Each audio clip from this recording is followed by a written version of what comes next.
Welcome, everybody, to the Foul Play YouTube channel. Well, thank you there, Mr. Kratz. Thank you so much for that lovely introduction. Welcome, everyone. Welcome to the podcast. You're joining us on Reading with Uncle Ken. And at the moment, we're on actually part 20. And today, what we're going to be doing, guys, we're going to be reading passages from chapter 8.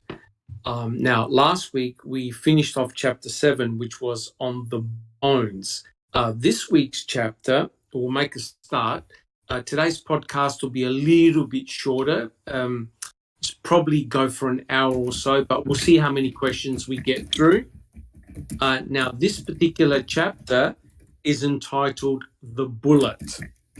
So, welcome, guys. My name is Dr. Silkman, and I'm from the Foul Play team. Thank you for joining us. If you like what we do, please subscribe. If you like our podcast, please leave your DNA on the like button and let us know what we can do better. If you want to see things a little bit different, please let us know. We're very, very flexible. Well, look, guys, joining me today on the podcast, we have actually, why don't you introduce yourselves and say hello when I call out your name? Because we've got some new listeners that may not recognize our voices. Alice, we have Alice. Hi, everybody. Thanks for joining. We have Bibi. Hey, everyone. We have Checking Convictions. Good morning, everyone. We have Jack61. Hello, hello. We have Neverly.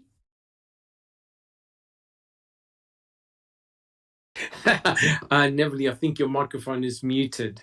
We've got Neverly. Take 2. Okay. Well, Good morning. good morning. We have Susan. Good morning. We have Zoe. Hi everyone, I won't be talking much. And we have Sammy. Howdy, what's up? Fantastic. Thank you, guys. And as usual, we'll have Checking Convictions and Sammy checking out the chat. And if you have any questions, do not hesitate. Put them in chat and we'll try and answer them during the podcast. Well, look, guys, thank you so much. What we'll do, we'll make a start. Like I said, tonight's podcast will be a little bit shorter, but I'd just like to draw your attention at the moment that we're uploading, or Zoe's uploading, a lot of Stephen Avery's phone calls onto our YouTube channel. Please, if you like, have a listen to them. There's a lot of very good information in those phone calls. They're free, of course, for you guys to listen. And also, we've uploaded 55 short Netflix Making a Murderer clips. And what I tried to do is to find very short clips which really point out some of the bizarre elements in the 2 cases, actually, of Stephen and Brendan. So if you've got time, have a listen to them. I find that they're very informative, and there's 55 of them at the moment. I'm going to put up a few more, probably within the next week or so, but they give a really good snapshot of making a murder, especially if you're new to this particular field. I notice that a lot of new people are joining in all the time and asking a lot of really good questions. So, please check them out. Check our YouTube channel. There's a lot of good work there. There's open mic and there's other presentations done by various members. There's a lot of information also in our website, on our website. Zoe and others update the website all the time. We FOIA a lot of documents and we put them online, and they're free for you to do your research on.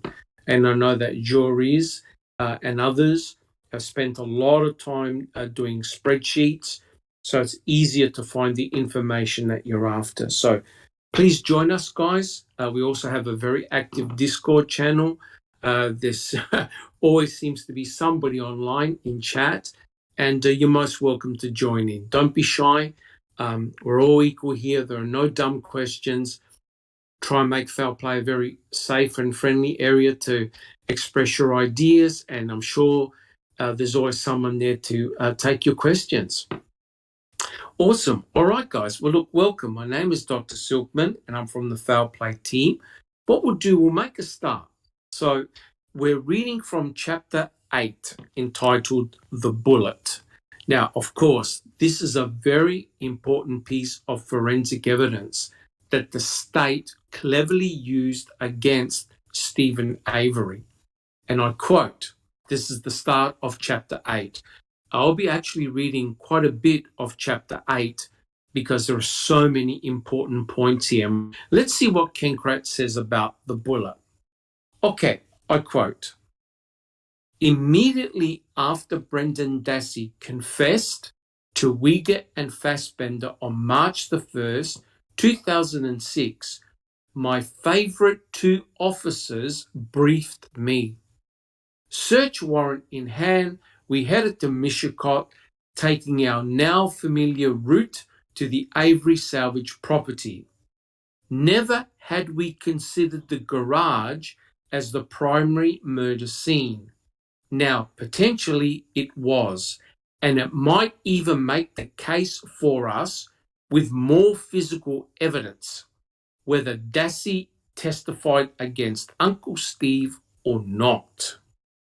Okay, so the question to the panel is this. Why was the garage suddenly so important if previous searches found nothing of interest or relevance to the case? All right, guys, who would like to check in convictions? The whole paragraph sounds just, I'm sorry, that's not my name. Oh. Okay.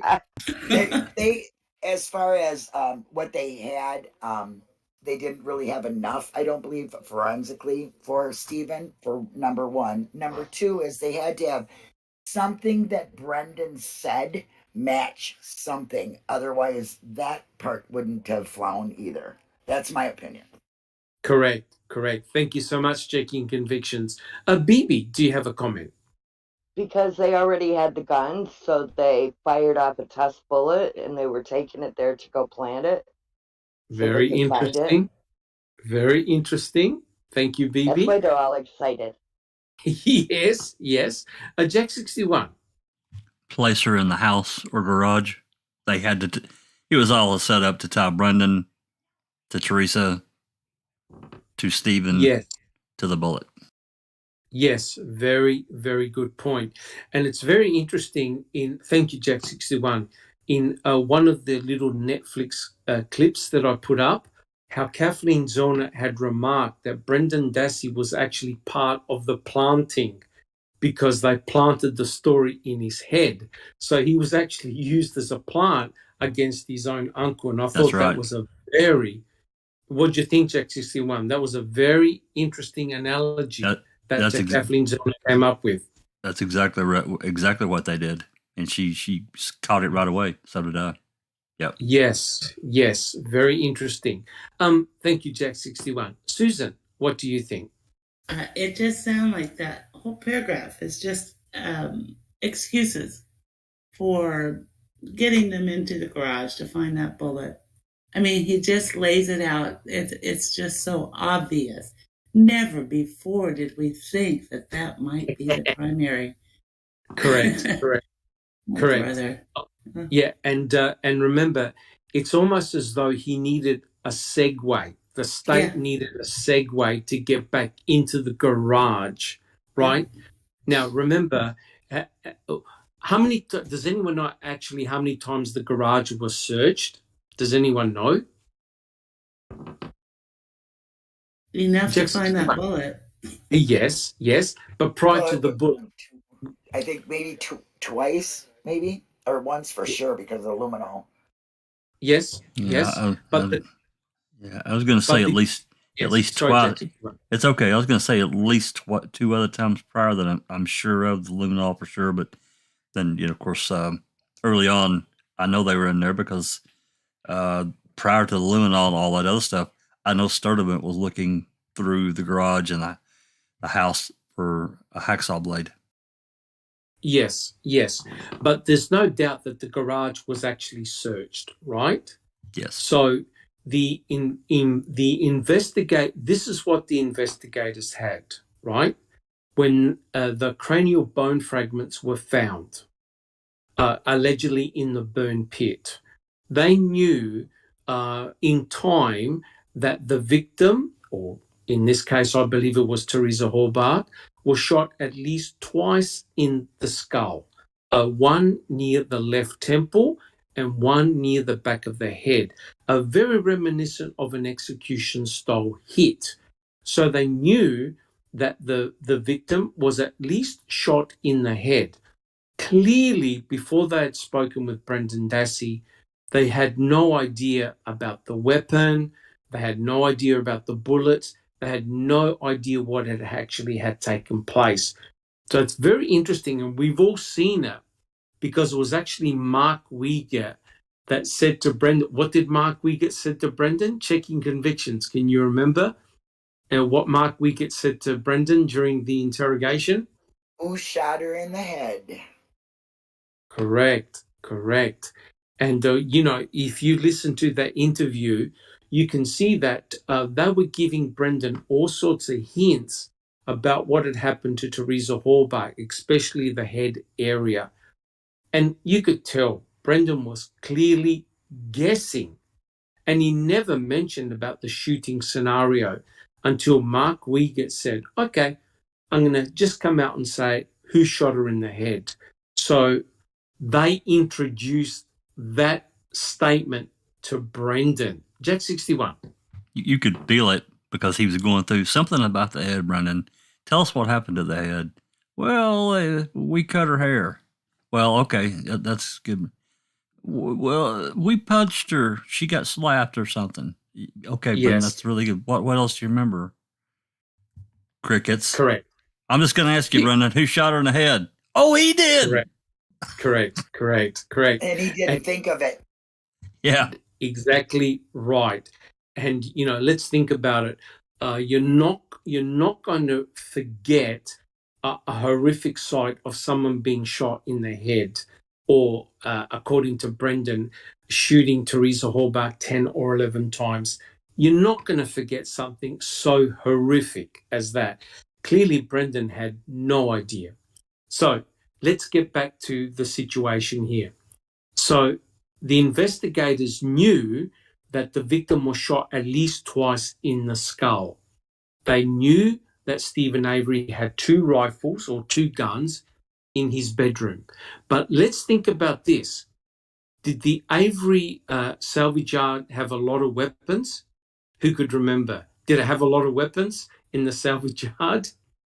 They had an arsenal of weapons. Yeah. Correct. There definitely was an arsenal of weapons and ammunition and everything, right? So there definitely was plenty of weapons. Now, most of these guys, they live in the country. They're hunters. I'm sure all their weapons were registered. And remember, the actual rifles that were in Stephen Avery's bedroom, they didn't belong to him. Does anyone recall whose those rifles actually belonged to? BB. Raleigh Johnson, the owner of the trailer, and the land where he lived. Correct. So the actual owner of the trailer, he owned those rifles, right? It wasn't that little corner of land there too. He owned that little corner of land, the trailer, and the possessions in the trailer. Most of them. That's correct. So Stephen actually didn't own those 2 weapons.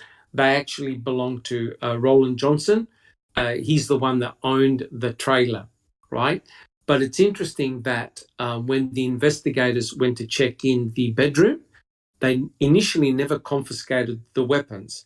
They went back the day after and confiscated the weapons, right, which is very interesting, which then led to Stephen Avery's arrest for possession because he was a felon. So it's very interesting the way it actually played out. So now, after they questioned Brendan, the investigators had a need to go back to the garage, right? And it's very, very interesting, of course, during their relatively extensive search of the garage, up pops 2 bullet fragments, item FL and item FK. Neverly. Could you just tell us, if you already didn't, the timeline from Teresa's disappearance to finding of the magic bullet? It was March the 2nd. So Yep. October 2006. So in October the 31st, 2005, that's the last anyone saw of Teresa Hallbark. And so it 5 months later. Several months later, correct. And it wasn't until the questioning of Brendan did the searchers go back to the garage, to the trailer, looking for additional forensic evidence, which is rather remarkable because the trailer and the garage were searched multiple times. First time round, they never found item FL and item FK. So all of a sudden, there was this great need for the investigators to go back into the garage. Neverly. Yes, and they of course needed to do that because Cherie Colhane was instructed to put her in the trailer or the garage. Correct, and she was instructed to do that very, very early on in the investigation. Susan, do you have a comment? Well, they found the 10 or 11 shell casings back in November. So yes. They were looking at that floor, searching. Correct. Yeah. But the interesting, Susan, that they never found the 2 bullet fragments, right? It never crossed their minds to double check and see if they could find any bullet fragments on the floor. Jack 61. I also think it's important to point out to the newer listeners that we have that bullet was dust free. When they entered that garage, everything was covered in a layer of dust because they'd been sitting there closed up for months. No one had been in. Correct. So they go in and found this bullet, and it doesn't have any dust on it at all. It's dust free. So correct. One of our supporters pointed that out many moons ago. Fog haze. It's a great find. Correct. Yeah, there's something very suspicious going on with that bullet. It's very interesting that Kathleen Zorner made the comment that they likely picked up the bullet from one spot and tossed it over into another area, under the compressor, because the garage actually had bullet holes pointing in, so in chutes. So someone outside the garage was shooting through the panels, wood panels, and causing bullet holes into the garage. And it's very, very interesting that Kathleen Zorner believes that someone picked up a bullet from one location and either threw it or placed it under the compressor. So, everyone was shocked that they found this bullet fragment, this so-called magic bullet fragment. And Neverly. 5 months later, that's the thing that just blows my mind because life went on over there. And there's that bullet. How lucky for them, or how good are they to find a magic bullet that contains Teresa's DNA, quote unquote, on it. Correct. So they could tie everything together. Just unbelievable. Correct. When the evidence seems too good to be true, you know that there's something funny going on with that evidence. Checking convictions. Yeah, 5 months later, and these are seasoned and professional investigators and police officers, and they're definitely looking for anything that would be of a murder situation, bullets, knife, something like that. They've been looking for that for a long time. So it's amazing how they get Brendan to say, oh, he shot her. Who shot her in the head? Well, he did. They get that. And then all of a sudden, here's a dust-free bullet. in a garage that they jackhammered the floor up and Correct. had Correct. luminol everywhere. It's just so blatantly obvious. I mean, it's ridiculous. It's ridiculous. That's correct. That is 100% correct. Jack 61. Not to get too far off the track here, it's not about the bullet, but what else did they find 5 months later on the RAV that they got Brendan to say that Stephen went under the hood, touched DNA? Oh, yeah. Survived, DNA. Yes. survived in quantity, overabundance quantity 5 months later. Come on. Correct. 149 days after the fact that Sherry Cohen was able to get a robust and high amount of DNA from under the hood. Completely ridiculous when you think about it, but correct. So the investigators, very interestingly, went back to the garage and all of a sudden they find 2 bullet fragments, item FL and item FK. All right, guys. Are we happy to continue with question number 2? We're all good? Yeah. Okay, awesome. Thank you so much, guys. All right, I quote. This is question number 2, or quote number 2. Now, listen to how clever Ken Kratz is. I quote, given the ground cover, it'll be easy to find fresh footprints if they existed. Officers shoveled snowdrifts from around the garage entry doors, the large double door at the front of the building, and the smaller access door to the right. Watching, I thought, any planting allegations that might be raised could be silenced with a photo taken at that moment. With no footprints in the snow, bad actors, if they existed, would have had to fly over the white stuff to make mischief inside this garage. Now, the question is this. I'm sorry, but you do have to laugh a little bit. The question is this. Why would Ken Kratz mention planting if no evidence was found in the garage previously? Was this, in actual fact, an embedded confession? BB. Most certainly. And of course, you don't have to fly over it. You have your underlings shovel their way to it to go plant it. Yes, that's a possibility. Correct. But don't you find it rather interesting that Ken Kratz, in his book, would mention planting? Of course. That's what they were there to do. Yes, correct. So in effect, it's almost like an embedded confession by Ken Kratz. Yeah. And you don't have to fly across it. You have your underlings shovel their way to it for you. How convenient. It's a self-fulfilling thing there. They got Brendan, beat down and talking about the garage and what did we find in the garage? It was the bullet. Yeah. Correct. All of a sudden you find a magic bullet. Correct. The devil is in the detail, right? The devil, yes, it is. And those small things will expose all kinds of things. Zellner has been saying that from day one. There's a movie about that, those small things. Yeah. Yes, correct. 100% correct. Sammy, thank you, Neverly. Did you have a comment, Sammy? Oh, yeah, I agree. Embedded confession, yes.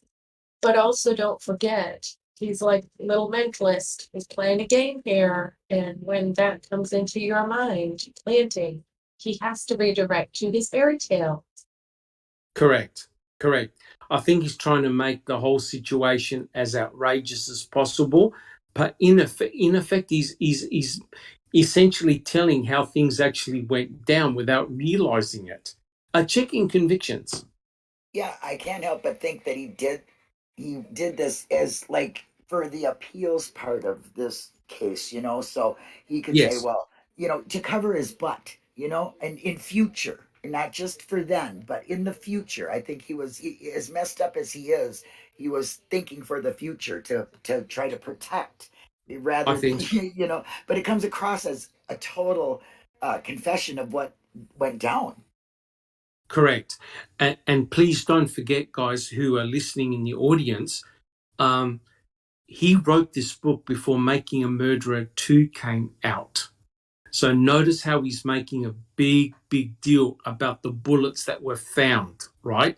And that's why when Making a Murderer 2 came out, Man 2 came out, he had to write additional chapters, which we'll talk about. So this chapter, keep in mind, was before Man 2 came out. Neville, do you have a comment? I want to reiterate what the checking conviction said.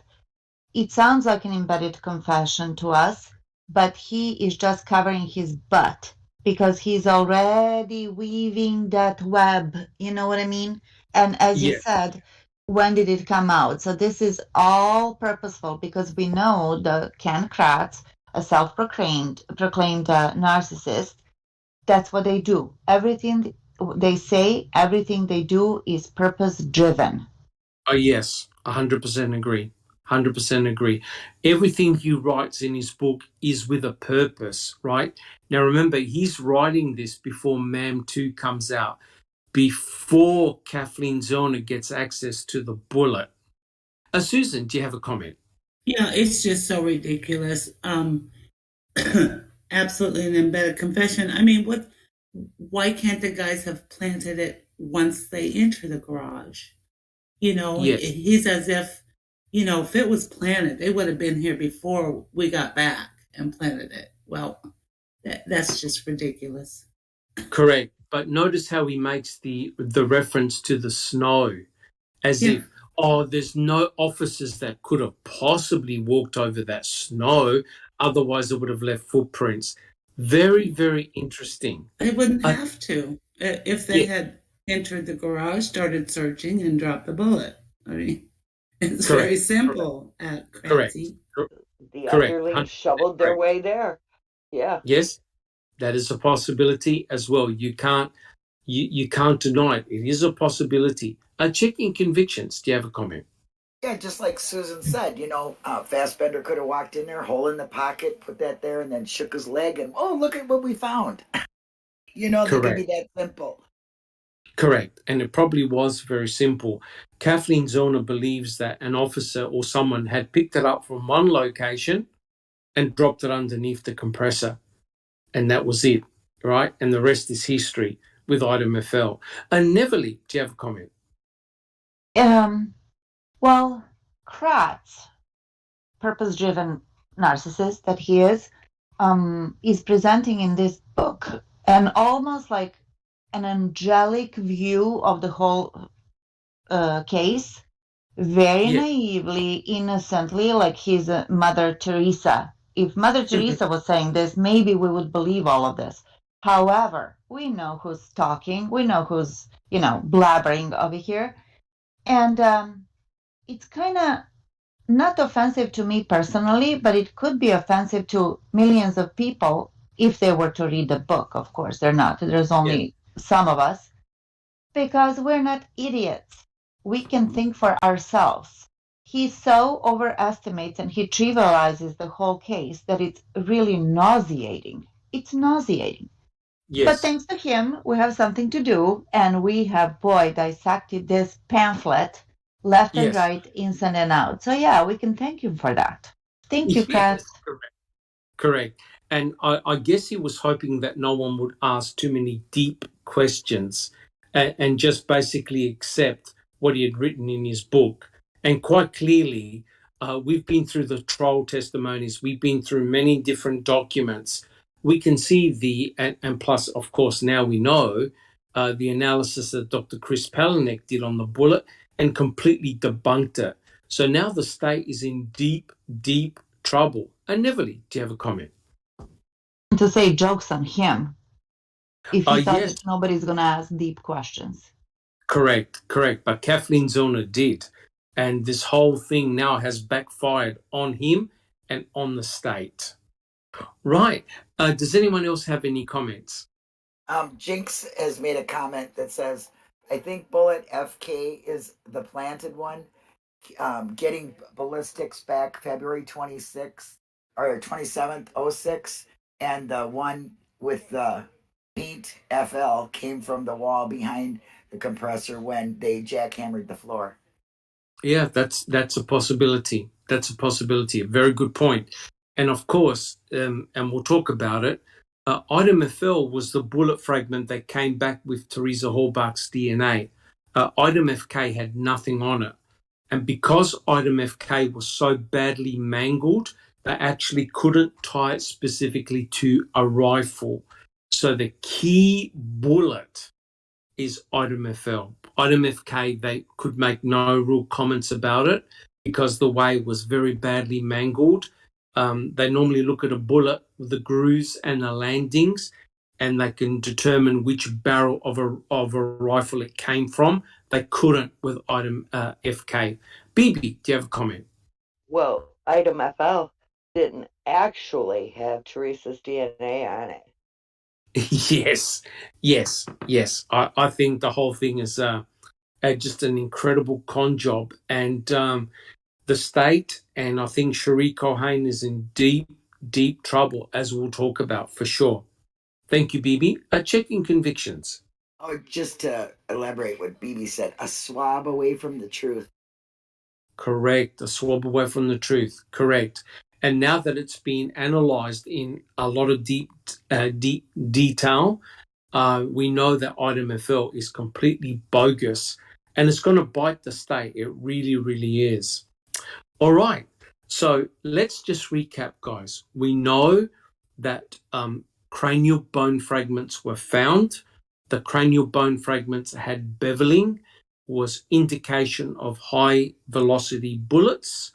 There were 2 beveled fragments indicating an in shot. No beveling fragments, cranial bone fragments were found to indicate a through and through wound, right? Only 2 in-shoots. There was no cranial bone fragments that indicated an outshot, a through and through shot. BB. There was also radiopaque inside Correct. the skull, which they never checked that lead to match it with the bullet. Correct. From Steve's Absolutely. gun, conveniently. Yes, correct. 100% correct. So for the new people in the case, they found the cranial bone fragments, and what they did, Dr. Eisenberg got them x-rayed.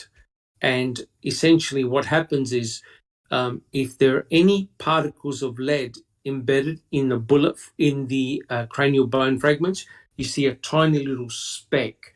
So they actually proved that when the bullet transited through the skull, it left a part of the lead coat embedded in the bone. What the state didn't do is then check the elemental composition of those flakes with item FL. And I believe that was deliberate. Checking convictions. Yeah, I just want to point out what Jack said in the chat, that Culhane found nucleate cells, which... Nucleated, yeah. If you could explain, maybe they would, understand more. Yeah, so essentially the trouble with item FL is it's a multifactorial. So when they recovered the bullet fragment, Culhane looked at the bullet. She found no evidence of blood, so she never did a presumptive test. She saw no tissue, nothing. Now, apparently this bullet has meant to have gone through Teresa Halbach's skull, right, into brain and killed her, right? And that's exactly what they said during the trial. But they never said item FL specifically did that. They implied it, right? Because they never linked item FL to the cranial bone fragments. So when Buting asked Culhane, okay, where did this DNA come from? Culhane simply said, oh, it's got to be a nucleated cell. So she had no idea. And a nucleated cell simply means a cell with a nucleus. And in the nucleus of the cell contains your genomic DNA. That's where the genomic DNA is present, in the nucleus of your cell. So Culhane essentially had no idea where that DNA had come from. Is that all good? Checking convictions? You happy with that answer? Yes, thank you very much. Beautiful. So let's carry on with the next question. Oh, Neverly, do you have a comment? Shane Grove said something interesting. What do you think about this? He says a pick would create the same beveling as a bullet through a skull. Look, would that be picked up under the X-ray because a pick is metal? It wouldn't leave the radiopaque, right? Correct. That's the issue. You're not going to leave the lead. You're not going to leave the lead radiopaque fragments. Like some people have thought that, oh, maybe she got shot in the head with an arrow. It's not going to. The skull, believe it or not, is an extremely hard bone. It's a double layer bone, and it's got a plate on the outside and a plate on the inside and bone in the middle. It's a very, very hard structure. The beveling is indicative of a high velocity bullet strike. It's got all the classic hallmark features of a bullet strike. Thank you. One more question from the chat. It's our Jaznaz1. He says, is a control sample supposed to not have any DNA to ensure the equipment has been cleaned between testing? Correct. And we'll talk about that in a moment. Thank you. Essentially, a PCR control sample, a negative control, has no added DNA to it. So when you run it through the amplification process, it's meant to be blank. And the reason why you do a negative control is to prove that you don't have contamination. Regrettably, for Culhane, she actually added her own DNA to the PCR negative control. And her own laboratory manual said that if you contaminate a PCR negative control or a control, you throw out all the results. You cannot draw any conclusions, and you start again. Unfortunately for the state and Culhane, she used up all the DNA in the sample, which means that she washed the bullet and used up all the DNA, contaminated the negative control. She could not retest it again. So yeah, negative controls are meant to have absolutely no DNA in them. And she broke a cardinal rule by trying to get a form to basically overcome a deviation request form to basically overcome her bad science.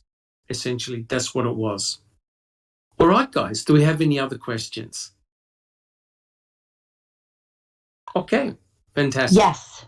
One more question. Do you have another question? Yes. Shane Groves asked, could Culhane extract nucleated from the pap smear test? There wouldn't be any blood to use. That's correct. I believe this is my personal belief. The way the DNA got in Ida Methel was either through accidental contamination or deliberate addition. You see, Culhane actually kept the swabs at her desk, at her bench. And this was found out during the trial when Buting was questioning her. And to everyone's horror, or to my horror, she actually had kept the samples at her bench in a cupboard. So the samples were coming in and out. You never have other DNA samples where you're doing PCR analysis because it's very easy to contaminate. So because her PCR negative control was contaminated, it proved that contamination had taken place at her bench, which meant you could not determine whether Ida Methel, the result, was real or due to contamination. So she basically tried to pull a Swiftie in front of the judge and the jury. And it's a pity that the judge didn't understand the significance. And it's shocking because Norm Garn, who's meant to be a scientist, actually said, it's all right to deviate. People will understand. Excuse me? Controls are crucial. That's why you do them. All right. So, guys, are we all good? All right. So let me continue with our third question. Like I said, tonight, guys, we'll do a bit of a short one, and we'll continue next week. Okay. This is quote number 3. Portable floodlights illuminated the interior, which was filled with shit. Stephen's shit. Tools, gas cans, lawnmowers, painting supplies, and rusted junk sat in sloppy piles. Teresa Hallbach died here, according to Brendan. I was convinced, and Mark and Tom agreed, that evidence of her murder lurked therein, amid the shit. Right? This is what Ken Kratz wrote in his book. And so here's the question to the panel. Brendan Dassey told the investigators that Teresa was shot outside the garage. Why then did Fassbender and Wiegert convince Brendan that in actual fact she was shot inside the garage? Who would like to answer that one? Checking convictions. Well, that's where they found the bullet. Yes. Like I said, you have to put it there, and because it was so full of his shit, maybe they couldn't have found it. It would be an excuse, so that maybe that's why they didn't find it right away, something like that. Correct. So in other words, Ken Kratz is providing another excuse why the super investigators never found the bullet fragments the first couple of times round, right? He now has to resort to cheap shots at a garage. Now, I don't know if you own a garage, but most people's garages are pretty messy. The guy works with cars, right? Of course you're going to have car parts and bits and pieces all over the place. And yet look at the way he ran down Stephen Avery's garage. Jack 61. Yeah, I was going to say, he had to literally throw Stephen the garage under the bus. Let's get that ran over 4 or 5 times and just make sure everyone understands how terrible it is. But number 2, correct, outside wasn't going to work. That's not going to work for the investigators. That had to work out inside because they wanted Teresa inside that property, inside the dwelling. Correct. And obviously the investigators found nothing in the trailer. Susan. Also, at that time, there was a lot of snow, so they could not have searched the yard where Brendan said she was shot outside the garage very easily with all that snow there. So they had to put it inside the garage. Yes. So in other words, in a protected environment from the elements. But doesn't that indicate to you the mere fact that Brendan had no idea where Teresa was shot meant that he had no idea about the bullets, the shell casings, the so-called shooting in the garage? He had no idea, right? Now, how can it possibly be that those two idiotic investigators never understood that Brendan was guessing?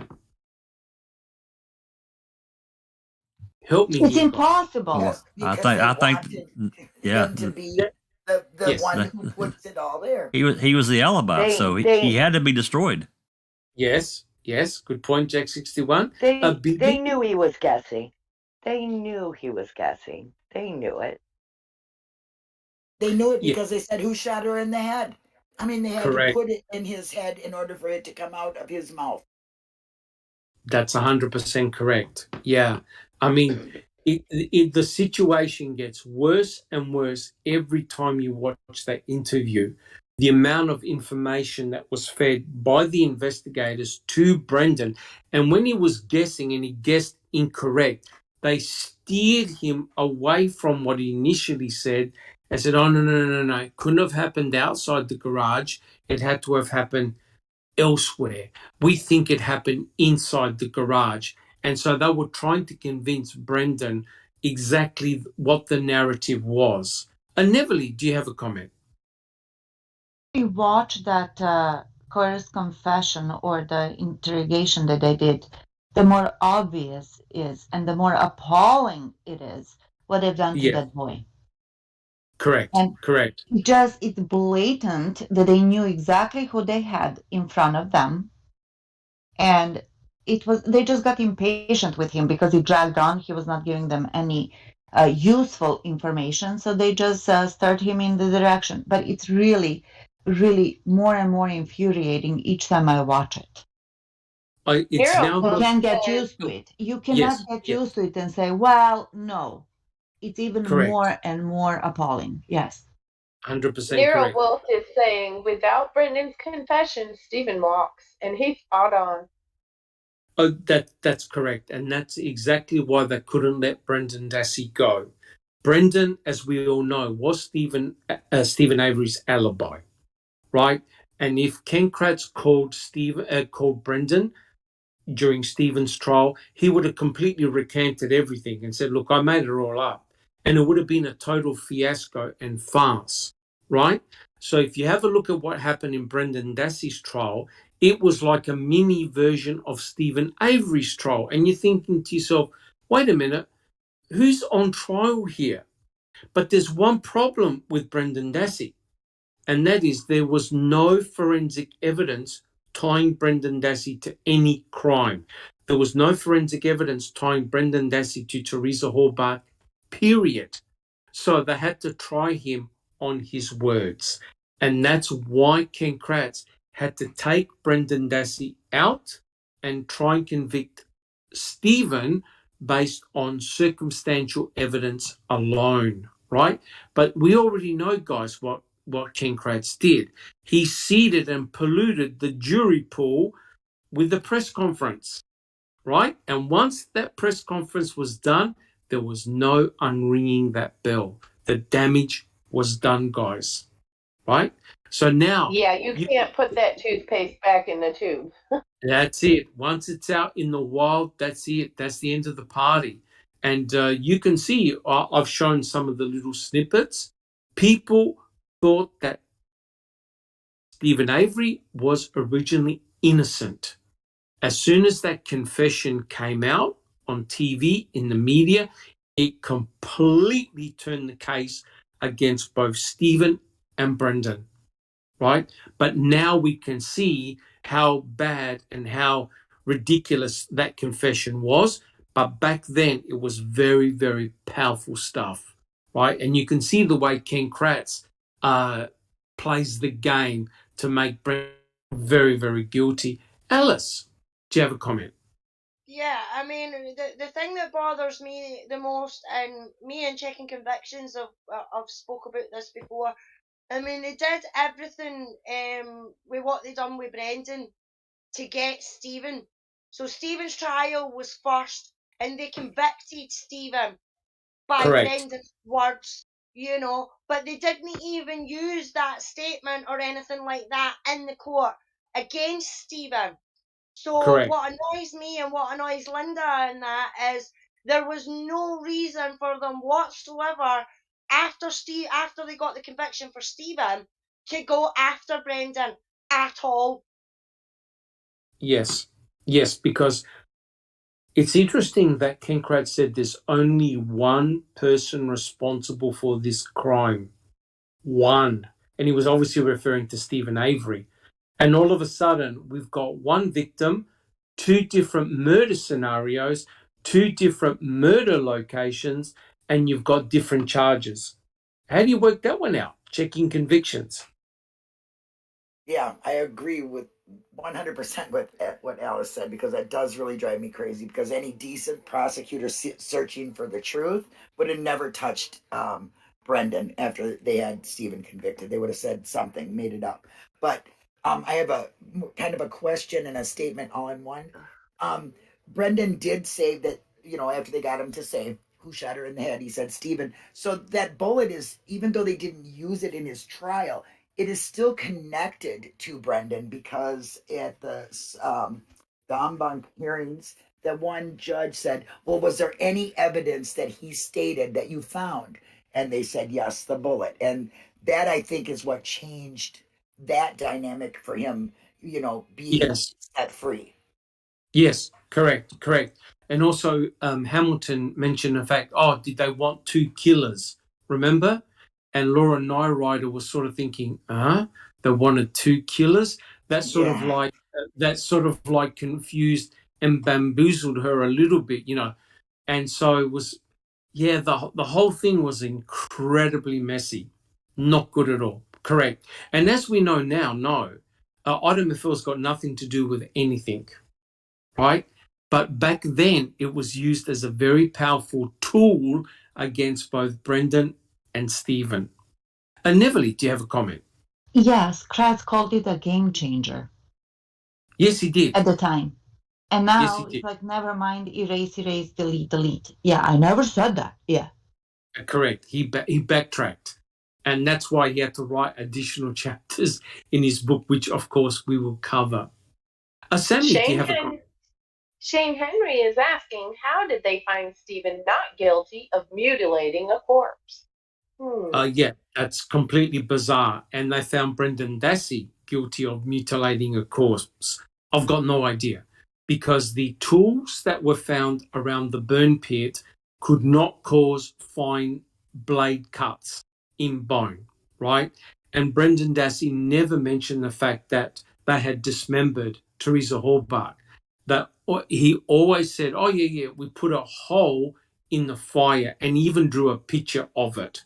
So he had no idea what had happened to Teresa Halbach. He merely had guessed, and a lot of elements of what he said came from the film Kiss the Girls. There's no question about it.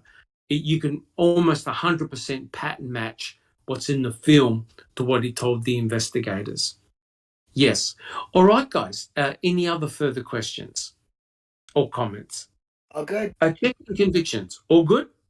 Beautiful. Well, I reckon, guys, we do 1 or 2 more questions and we'll call it the night, because we can talk for several hours on the bullet. So let's continue. All right. I quote, with Avery's detritus removed from the garage. Now, notice this time he called it detritus, not shit, but he actually used another word.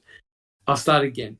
With Avery's detritus removed from the garage, officers jackhammered chunks of concrete out of its floor, looking for blood that might have soaked through the cracks. Unlikely they'd find any, I thought. From the beginning, I theorized that Stephen put down a tarp on which to lay Teresa. Bibi, have I piqued your interest already? A tarp. Yeah, I'm still looking for where you purchased them bulletproof tarps. I haven't been able to find it. Correct. Yeah. And the question to the panel is this: how can you have a bulletproof tarp, and has anyone seen one? Bibi? Yeah, like I said, I'm still looking. If anybody finds one somewhere, send me a link. Yes, great. Thank you, Bibi. Jack 61. Bibi, you haven't found a Kevlar tarp yet? Come on. Correct. Anyone else have a comment? All right. So the gist of this is as follows, right? He's got a hypothesis. Teresa Halbach was shot in the garage 10 or 11 times, shot at least twice in the skull. Now, guys, I'm sure we've seen enough crime scene photos and videos and films, right, where victims have been shot or attacked in the skull, right? What's one thing that you find everywhere? Neville, you want to tell us? What are you going to find everywhere? On the ground, everywhere. What are you going to find? Pools of blood.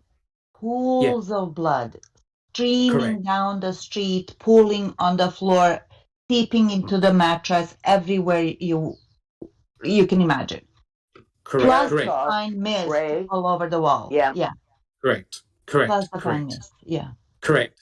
So if you've seen any crime scene photos or videos, if you're shot in the skull, you're going to be pumping, especially if your heart is beating, you're going to find blood absolutely everywhere. Big shot in the skull also produces a fine mist of blood And you can't, it's very hard to find and very hard to clean up. So Ken Kratz, to explain why they couldn't find any blood, he says that they used a tarp. So did anyone actually find the tarp with blood on it? Or is he now going to say, oh, they burnt it? Right? Just like there was no blood, and I know that some people, Jazz Naz is talking about looking at blood in the mattress. There wasn't any, right? Kucharski was actually sitting on the bed, right? And that was meant to be an incredibly bad crime scene. All these horrible things had occurred to Teresa Halbach on that bed, and there was no evidence of it. So for Ken Kratz to say, well, yeah, they didn't actually find any blood. Why not? Oh, that he used the tarp. BB. And head and neck wounds bleed a lot, very profusely. Yeah, they do. I mean, you know, anybody who's banged their head or got a scratch on their head knows there'll be a ton of blood, even, you know, for just like a little scratch. Yeah. Correct. And I suppose the thing is, BB and guys, what frustrated the investigators was a lack of blood. They couldn't find any, and the reason why they couldn't find any is because nothing ever took place in that garage. The honest ones, the ones that weren't in on all the framing and planting. Correct. Yeah. Thank you, BB. Checking convictions. Do you have a comment? Well, kind of a smart-ass one, but I mean, what crime scene where people are stabbed, haircut, shot, has nothing DNA everywhere, on the ceiling, walls, floor, on your shoes, on your hands, in your hair? I mean, you just can't get away with it. There's absolutely no crime scene on that property, and that's why they struggled to find, you know, some DNA anywhere. You know, they had to go to these lengths and plant a bullet, you know, at 5 months later. So it's just, to me, it's absolutely crazy. I've never, ever in my life heard of a horrific thing like this happening, being cut up, all this other stuff, and no blood or DNA everywhere. Correct. And that's why you find multiple items that have been planted, because there's no obvious crime scene there, which means that whoever did the planting had to enhance the crime scene against Stephen. And if you notice, there was no forensic evidence against Brendan Dassey. Brendan Dassey was not part of the planting scenario. He unfortunately stepped into the bear trap, right? Because by his coerced confession, and then things went really downhill for him. Neverly, do you have a comment? Yeah, to go back on okay, I'm sorry, but this is my kind of a pet peeve, to talk about the pools of blood. Remember how much Stephen bled from cutting the finger. Yes, the finger, correct. Let alone, the head is a highly vascular place. And for him to say, I never said that the bullet came out of the head, yeah, right. Still, there would be something there. No tarp in the world would pick up all of that. Because what? Did they pull a Dexter and line the garage with plastic sheets all over? Yes. That's the only way that could happen, you know, if you watch Dexter, then you know what I'm talking about. Yes, correct. Well, and they supposedly shot her like 10 times, right? Isn't that the story? Apparently that's the story. Correct. So they shot her like 10 times, not all in the head, maybe, whatever, in the body too. There would be blood all over on that tarp. There'd be holes on the tarp. Blood would seep through the tarp when they're trying to pick it up, where the holes are, from the bullet. You know. Yes, 100% correct. But how frustrating do you think the investigators would have been when they jackhammered the garage floor and picked up all the concrete pieces, and they found no evidence of blood? Right? So much for the blood seeping down into the concrete. Well, but didn't even find it. He didn't think the blood would have seeped through the concrete because of this tarp. Well, it's because he didn't think there'd be blood there because he knew she wasn't killed there. Correct. Yeah, the whole thing is a farce. Thank you, Yeah. Bibi. Checking convictions. Do you have a comment? Well, it's just a positive outlook for them when they're released. You know, they can open up the DNA removal company and make millions. Yes. So they're Correct. geniuses waiting on, they're on hold right now, but wait till they get out. The forensic, experts are going to be calling them so much. They're going to have so much work for removal of DNA. Correct. The best cleanup crew ever, which is just completely unfathomable, but there you go. Susan, did you have a comment? It's just an unbelievably stupid excuse for why they didn't find blood. It's just ridiculous.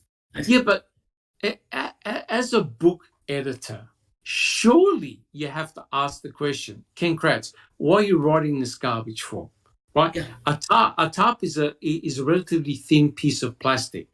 A high velocity bullet is simply going to go straight through. And of course, there's no evidence of a through and through shot.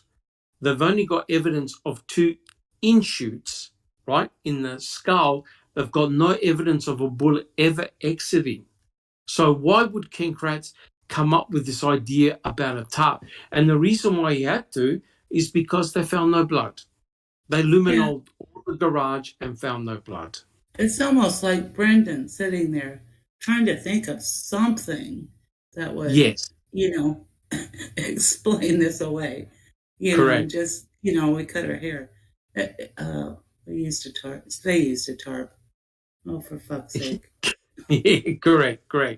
All right. Does anyone else have any comments about the magic tarp theory? All right. So, guys, what we'll do, like I said, tonight we'll do a short podcast. We'll do one more question. Okay. Our final question for the night is as follows. And I want to thank, of course, all the people listening in. Some excellent questions, and I promise we'll continue them next week. So our final question for tonight is as follows. My theory remained viable. The concrete floor reacted to the chemical luminol, which glows under black light to indicate the presence of blood on surfaces. But luminol doesn't just detect the presence of human blood. Its neon glow is also triggered by animal blood, some bleaches, and metals. Analysts did follow-up tests to identify the substance as human blood, but in this case, those tests came back inconclusive. No expert would be willing to testify that blood was present in Avery's garage in great quantities. So the question is this. Why did Ken Kratz debunk his own theory about blood being in the garage floor? Who would like to answer that one? Checking convictions. Well, he had to cover his ass because he knew that would probably be a question. Correct. So on the one hand, he's saying, oh, yeah, they tested for luminol. Luminol detects blood. Oh, but by the way, luminol also reacts with A, B, C, D, so hence there was no evidence of blood. So how does it support his theory, guys? It doesn't. He actually debunked his own statement. Anyone else got any comments? Neverly. Thank you, Kratz, for spilling out and talking to yourself, actually. It sounds like he's talking to himself in this book, because KZ is going to shred him to pieces with all of this hypothetical bullshit. Pardon me. Correct. 100% agree. Yeah, I mean, quite clearly here, he's clutching at straws. And Ken Kratz is not making any sense whatsoever. And, just before I put Jack 61 on, what is interesting is that they were saying, oh, yeah, they clean the floor, they use this, they use bleach, they use gas, etc., etc. The problem was the investigators did in actual fact found Stephen Avery's blood on the concrete floor, which meant that they could not have cleaned the garage meticulously. They cleaned what was very likely to be transmission fluid from a vehicle. And they use rags and other bits and pieces to clean it. That's exactly what went down, not that they were wiping up blood. Jack 61. Yeah, didn't, maybe I'm just remembering this incorrectly, but during Kratz closing, he made the statement that the garage shone brightly with luminol. He made that statement or something to that effect, that there was a reaction that he's trying to impart. There's all this blood, which he knew was not true at all. But he did try to impart that to the jury. Of course, that was years prior to writing the book. He knew that there wasn't any. He knew that. Yes, correct. Just because something reacts with luminol doesn't mean that it's human blood. Right. Because it's not specific. That's what the issue is. Checking convictions.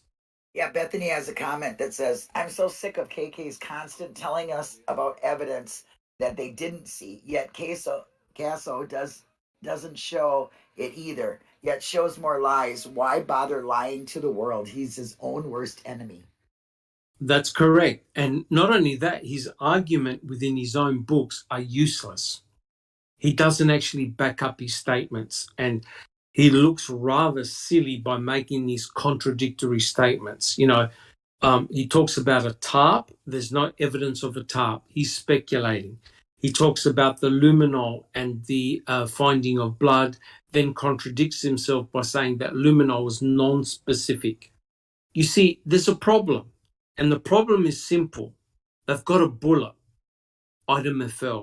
It's got Teresa Horbach's DNA on it, which means that, hey, if you're going to pin it on Stephen, it means that the only place she could have got shot was in the garage. But there's one problem. There's no evidence of a through and through bullet shot, right? So how on earth is item FL going to go through 2 layers of skull and come out relatively unscathed, right? So all the arguments that the state's putting up about item FL makes no sense at all. And of course, when Kathleen Zorner got Dr. Chris Palanek to examine item FL, all hell broke loose because the state's case against Stephen with that bullet completely fell to pieces. Right? It was damaging. And every time Ken Kratz talks about the bullet, his position and the state's position gets worse and worse. Right, guys? Any other comments? We're looking good. We're looking good? Beautiful.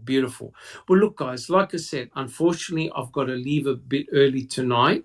So we'll leave it there because I've actually got quite a lot of questions and it will take several hours to do. But what I like to do, first of all, is please, if you like what we do, give us a thumbs up. Please subscribe to our YouTube channel and become a member and come to Discord and continue our discussions. But I'd like to thank the audience and the panel. Tonight was only a little bit over an hour, which is a bit of a record. But, guys, let's go down the list. Tell us how you're going and if you've got anything to report. Alice, how are you coming along? Hi, Doc. Thank you. Yeah, well, the swellings went down to me, so I'm really pleased about that. Good. Yeah. Still don't know why it happened, but they're investigating it more, so hopefully I'll get some results of that soon for that. Looking forward to checking conviction and wizard later on. Got Brendan Talks tomorrow, where we're doing the post convictions with Meow Meow.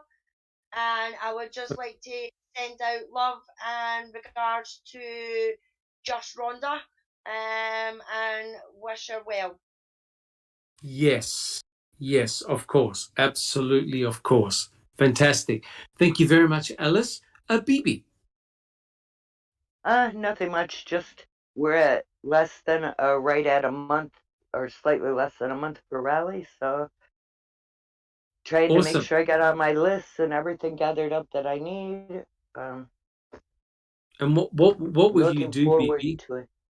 What will you do, Bibi, if you run into Ken Kratz? Well, we made arrangements. Jack is going to have a list of phone numbers to call. And I suppose you guys maybe could start a GoFundMe to get me out of jail to raise bail money. We'll be keeping ourselves in check. Beautiful. Maybe we'll have to handcuff ourselves to each other so that I don't run off and kick his ass. Correct. Well, what's the saying? How's the saying go? Go on I was vacation. just gonna say that.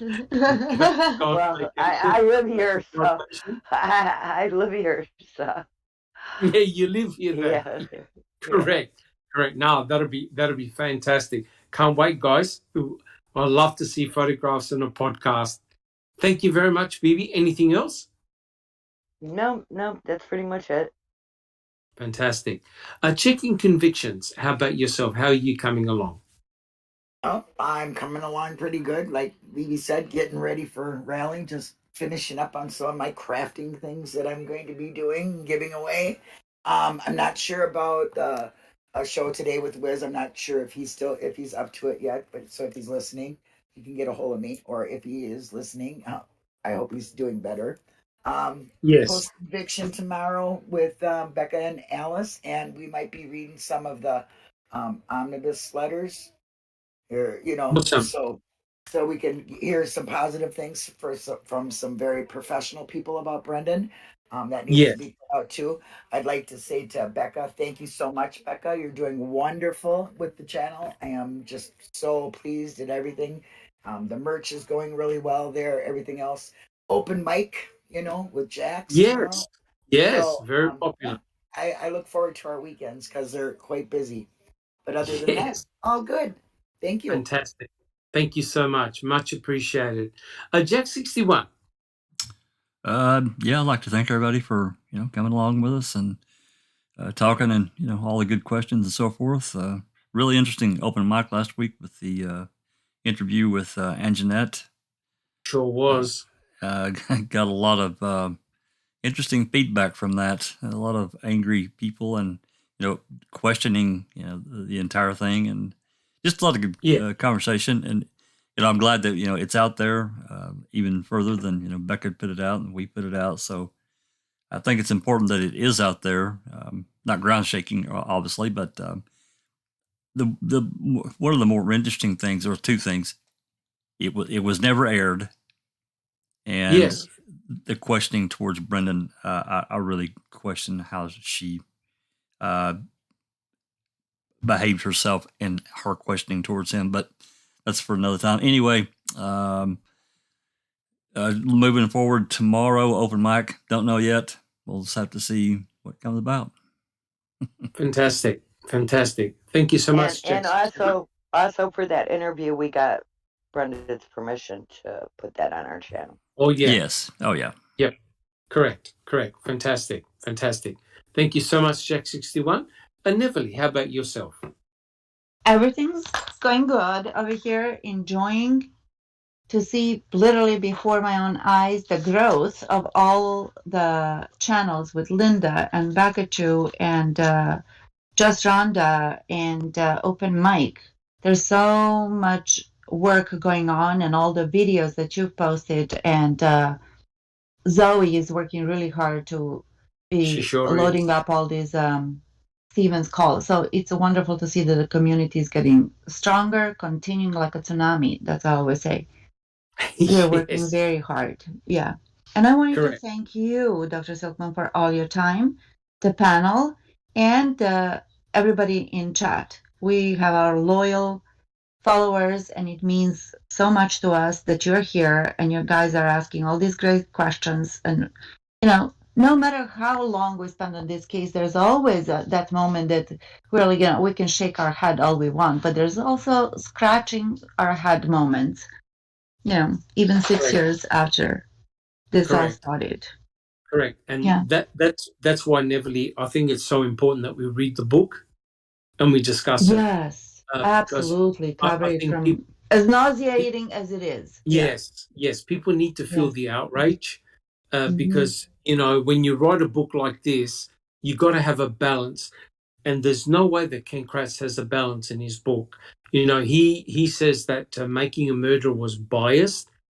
His book is completely biased from another perspective. There is no middle ground. That's No. that's the only point I want to make. Checking convictions. Do you have a comment? Yeah, I just want to say, I wonder if this was the book review he was looking for when he wrote the book. Correct. I think I did a book review with you, Checking Convictions. That was a lot of fun. Yeah, but I never thought we could dig into this piece of crap like we have here. Correct. We bisected it and dissected it, and mind you, we've got many chapters to go. It gets worse. Trust me, it gets worse. Jack 61, did you have a comment, or are you just waiting? Just waiting. Okay, awesome. Thank you, Neverly. Susan, do you have a comment? Yeah, I've just been getting really frustrated with the court lately. I mean, it's been a month and a half. It's like, why does it take so long for them on this? Our system is just, they just drag things out for so long. I just don't understand it. And it's just frustrating as hell. Yeah, I 100% agree with you, Susan, but I think it's deliberate.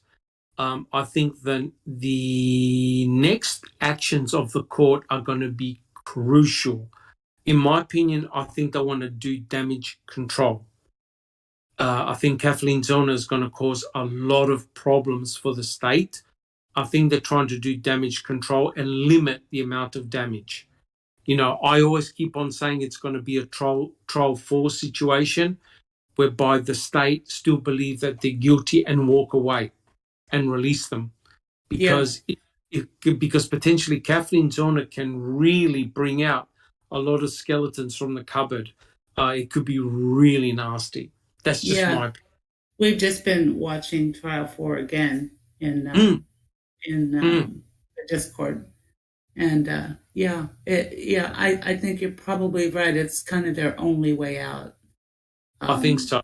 Yeah.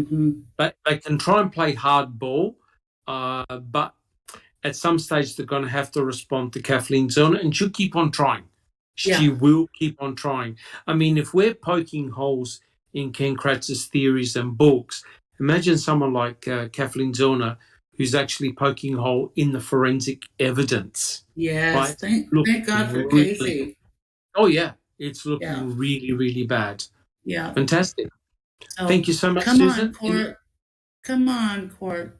Just get this follow rolling. That's what I have to say. Thank you, Dr. Silkman. No, thank you, Susan. Sammy, do you have any final comments? I just want to say, we have to remember this is their one last-ditch effort in all of this to keep control over the narrative and not lose. Is for them to drag us for as long as they possibly can in every possible way. Correct. How have you been? Yeah, I've got my ups and downs. Trying to look after my health, trying to look after my poor dog, and it's just been a bit of a nightmare. But we remain positive. We got to keep our eye on the ball, and I'm so glad that I'm part of this family here, and it gives me great joy. And I mean, I know reading Ken Kratz's book, it can be very depressing. It's got to be done, I believe. Painful. It's got to be. Yeah, it is painful. It's got to be done. Yeah, I swore to Checking Convictions I was never ever going to go through the book again, and here we are, guys. I remember them words. Elbow deep in it, right? Yep, we're on part 20. And the running joke is the boys will be home and we'll still be doing part 45. So as long as it can happen, even better. even better. But I'd just like to say that I've put up 55 of those little snippets from MAM 1 and MAM 2. They're only, the longest one is 3 minutes. So just check them out. They, you get the gist of what happened, and you get angry all over again. That's for sure. All right, guys, if there's no final comments, I'd like to thank the audience. Thank you so much for being so loyal and coming to listen to us on our weekly podcast. We really appreciate that you come along on board. If you like what we do, please, guys, subscribe, give us a thumbs up, let us know how we can improve. And I'd like to thank my panel, of course, for being here and with support and asking a lot of good questions and giving some great responses. And guys, we'll catch you all next week for the update of the podcast. Thank you. This has been a Foul Play production.